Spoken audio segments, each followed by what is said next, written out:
Hi, I'm Dara Monifa Cooper, your Southern Sustainable Agriculture Research and Education Program Communication Specialist. And I'm speaking with Bethany Harris, who is new at the University of Georgia and is the director of the Center of Urban Agriculture.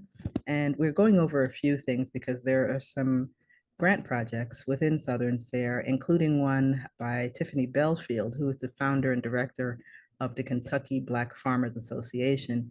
And it just made sense to connect to people who are doing work within the similar area. Tiffany's work is related to urban BIPOC farms and a mentoring program that she's leading through a Southern SARE on-farm research grant. So Bethany, I know we've spoken a little bit and you've been able to take a look at Tiffany's project. How does this connect for you? Where are the areas of interest or areas where you see there are things that you'd like to even find out more about? Yeah, so Tiffany has, a wonderful project. And I think one of the things that really hit home for me is, her ability to work in urban settings and working with multiple farmers, in urban settings. Her project's really centered around soil health.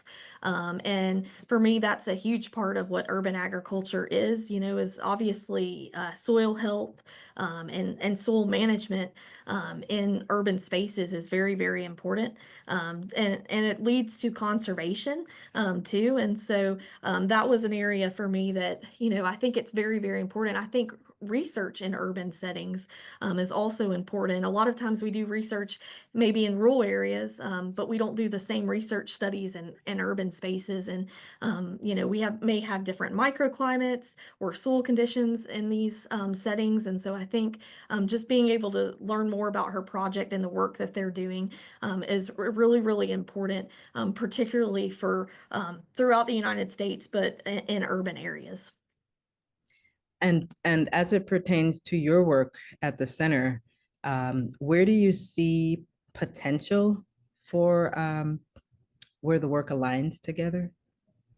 Yeah, so a lot of the work that we do here at the center is really centered around education of farmers and growers. In fact, we have a journeyman farmer program here where we work to kind of train farmers on a variety of different topics, including soil management and soil health. So, hearing about the work that she's doing, and also I'm really excited to hear about the research, and the data that she collects too, because I think that's going to be very pertinent to being able to educate our farmers too here in Georgia about those soil management and soil health practices. Yeah, and between conversations with Tiffany as well as Brennan, our Southeastern Outreach Coordinator at Southern SARE, I've heard some terminology that I just was not familiar with. And I know in general, many people don't have a full understanding of what urban agriculture even is, even though there are some definitions around. How can you help to make sense out of all of that for people who just don't get it yet?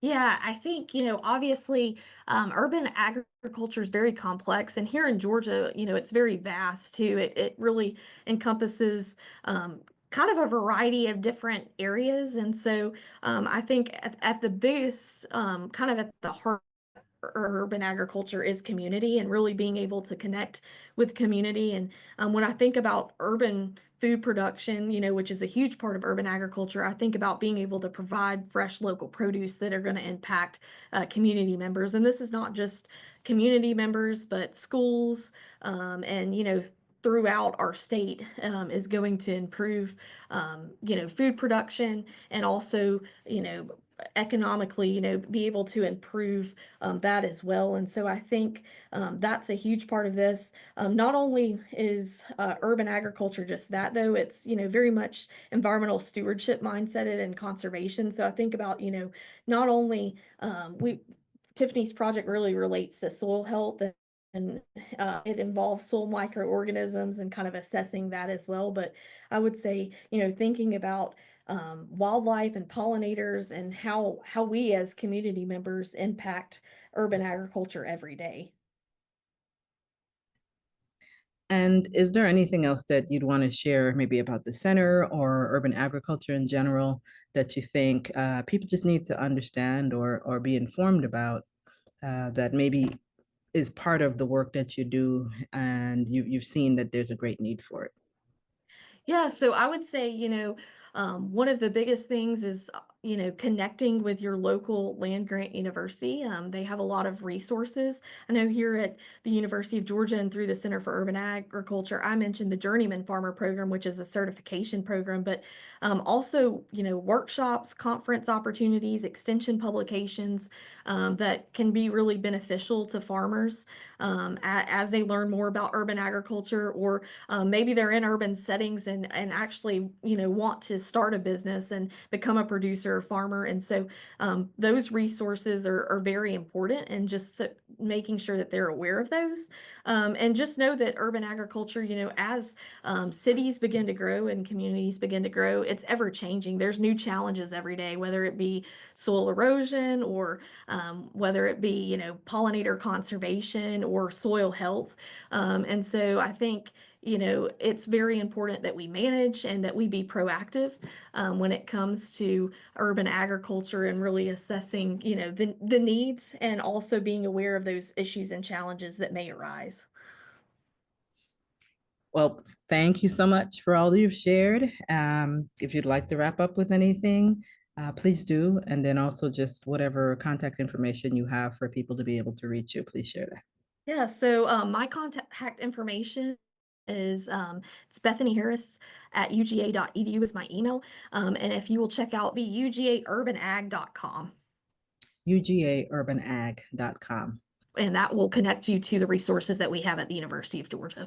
Our Journeyman Farmer curriculum is on the website there. So if we want to point them to that, that might be maybe good. Okay, sounds good. Well, thanks again. Appreciate your Yeah. time.